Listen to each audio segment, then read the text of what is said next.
조국 법무부 장관 사퇴를 요구하는 한국당의 릴레이 삭발이 이어지고 있습니다. 제1야당 대표로는 처음으로 황교안 대표도 머리를 깎았습니다. 정치권 삭발 투쟁이 자주 있는 건 아니지만 낯선 풍경도 아닙니다. 오늘 덕콕에서 짚어보겠습니다.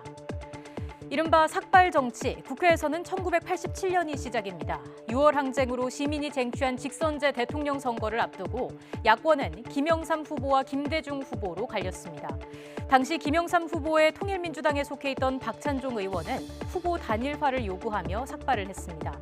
단일화는 끝내 이루어지지 않았고 결국 노태우 후보가 대통령에 당선됐습니다. 1997년 1월은 노동계가 노동법 개혁에 반대하는 투쟁을 대대적으로 전개하던 시점입니다.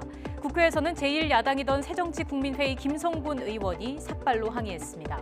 1996년 12월 당시 여당이던 신한국당 의원들이 복수노조 금지 연장 등을 골자로 하는 노동법 개정안을 날치기로 통과시킨 게 문제였습니다. 야당의 반발, 노동계의 반대 투쟁이 확산된 데다가 한보 비리, 대통령 아들 비리 의혹까지 불거지면서 김영삼 정부와 여당은 궁지에 몰렸습니다. 결국 1997년 3월 복수노조를 허용하고 노조 정치활동 금지 규정이 삭제된 노동법 재개정안이 통과됐습니다. 2004년 노무현 대통령 탄핵안이 국회 본회의를 통과했을 때에도 삭발한 사례가 있습니다. 참여정부 출범 때 여당이었다가 극심한 내부 갈등과 분당 끝에 한나라당과 함께 탄핵에 앞장섰던 새천년 민주당에서 파열음이 나왔습니다. 설훈 당시 새천년 민주당 의원은 민주당 지도부의 총사퇴를 요구했습니다. 하지만 요구는 받아들여지지 않았고 설 의원은 탈당했습니다. 사학비리를 막기 위해 2005년 12월 개정된 사학법. 사학재단이 가족 중심으로 폐쇄적으로 운영되며 각종 비리를 저질렀다는 지적에 따라 개방형 이사제, 감사 강화, 학내 구성원의 학교 운영 참여 등을 보장하는 개혁 법안이었습니다. 하지만 제1야당이었던 한나라당은 이 같은 사학법 통과에 강력히 반발했고 2007년 2월 한나라당 원내 부대표였던 이군현, 김충환, 신상진 의원이 재개정을 촉구하며 삭발했습니다. 결국 여당이었던 열린우리당이 입장을 선회했고 2007년 7월 사학법 재개정안이 국회 본회의를 통과했습니다.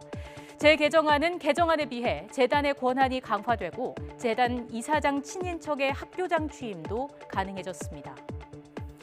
2004년 위헌 결정으로 신행정수도 건설이 무산되고 정부 일부 부처 등을 옮기는 수준으로 세종시 건설이 추진됐지만 이명박 정부는 이마저도 후퇴시키는 세종시 수정안을 2010년 1월에 발표했습니다. 기존 안을 백지화하고 대신 세종시에 기업과 연구시설 등을 유치한다는 내용이었습니다. 충청권을 최대 지지 기반으로 삼던 자유선진당에서 반대 여론이 강했고 류근찬, 이상민, 김낙성, 임영호, 김창수 의원은 국회 본청 앞 계단에서 집단 삭발식을 가졌습니다.